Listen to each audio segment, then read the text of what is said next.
Wangahau Niue Trust from New Zealand this morning signed a memorandum of understanding with the Niue government on fostering relationships between the Niueans in New Zealand and the island.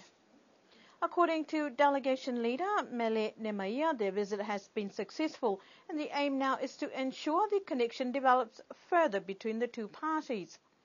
The reaction of their counterparts on the island, says Mrs. Nemaia, is very positive, and that is reassuring for the group. However, she said there are challenges in all relationships, but the most important aspect is to continue foster positive changes and development using the Wangahau Niue. As most of the dialogues in previous years regarding the Wangahau Niue concept has been with the older generation, this time round, one youth representative from New Zealand, Liron Lino, joined the fold to gauge what the next generation interests are and which direction is to approach. Mr. Lino said there is definitely challenges in New Zealand with Wangahau Niue, but they are encouraged with the fact that there is also a base for language and culture in Niue. This area, he said, must be enhanced and fostered for all Niueans, especially for the young generation. His advice to the young generation on the island to continue cultivate their language and ensure the growth for generations to come. Mrs. Mele Nemaia said the commitment by Niue government today is a positive step and most welcome assurance towards cooperation within Niuean communities in New Zealand and the island. She said this week's dialogues demonstrates the trust and commitment Niueans has in the need to cohesively build mutual respect and develop Wangahau Niue in all Niuean communities. Niue government is now able to access $4 million from the Pacific Environment Community Fund, or PEC, for a significant national solar power initiative. The government project for the design, manufacture and installation of solar power grid-connected generators and battery-backed power stabilizers anticipates annual savings of 137,000 New Zealand dollars and a reduction in greenhouse gas emissions by approximately 329 tons per annum.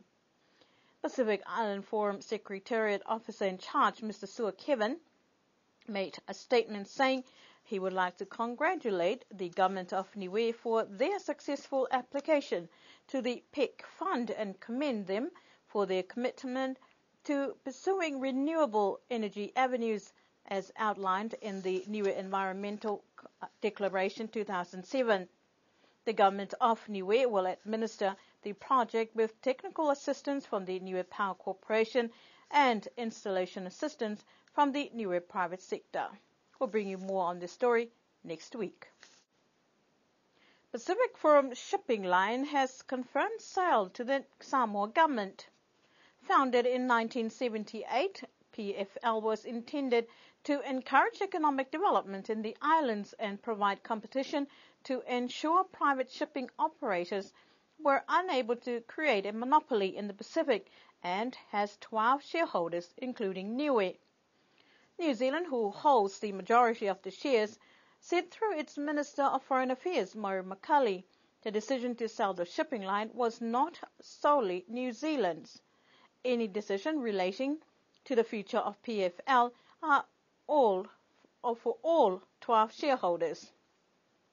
Reports from New Zealand said the move has drawn strong criticism from the Labour Party, with Foreign Affairs spokesman Phil Goff claiming small island nations will bear the brunt of a decision made behind closed doors.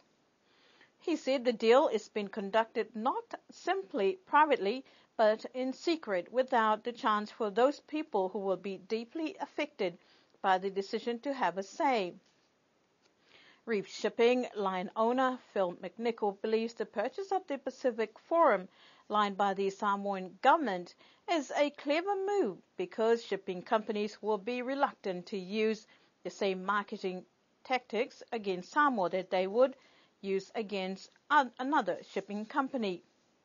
In the last financial year, the Pacific Forum line lost $7 million. Samoa exercised its right as one of PFL's 12 Pacific nations shareholders to purchase the regional shipping service following a bid from the Auckland-based company Sofrana. The Tongan government, who is also one of the shareholders, says it agreed to the sale because PFL is running at a loss. We will bring you Niue government's response to the sale in our future news bulletin. Alofino fishing competition this morning is an affair for all avid fishermen on the island, as most head off early hours of the morning to catch the big one.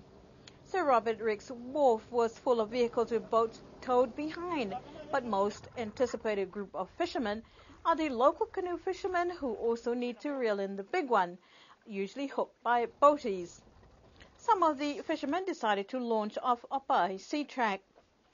However, at the end of today's competition, first with the boats competition, the heaviest fish was caught by Mr. Ian Hipper with a 26.2 kilo wahoo. Total combined weight winner from the boats went to Mr. Stan Fatu with 41 kilos. Mr. Tonga Cornelio weighed the heaviest bottom fish. There were 5 boats that took part in the competition. A lot of respect always for all fishermen, but more so for canoe fishermen who totaled 30 in today's competition. However, one of the young guns brought home 2 tunas, also claiming title for heaviest tuna, Ioela Mangatongia. The bottom fish title for the canoes also went to the youngest competitor, William Pasisi, who took home the prize for the heaviest and most bottom fish caught. Second goes to Danny Panama, and Halafo Mokalei took third prize. The Village Council of Alofinopo was to extend their sincere thanks to all that participated today, and especially to their sponsor of the competition, Mr. Stan Kaloni and Bernard's Marketing. And to end our news bulletin for tonight, as New Zealand switched over to daylight saving on Sunday the 30th of September, automatically moving forward an hour, this has affected Air New Zealand flight schedules to the island. The slight change will mean the plane will now be arriving 1 hour early at 5 minutes to 1 and depart at 5 minutes to 2, arriving in New Zealand at 15 minutes to 6. As of this week, check-in at the airport will now commence at 8:30 in the morning. These slight changes will be effective until daylight saving ends. That's our news bulletin for this evening. Good night.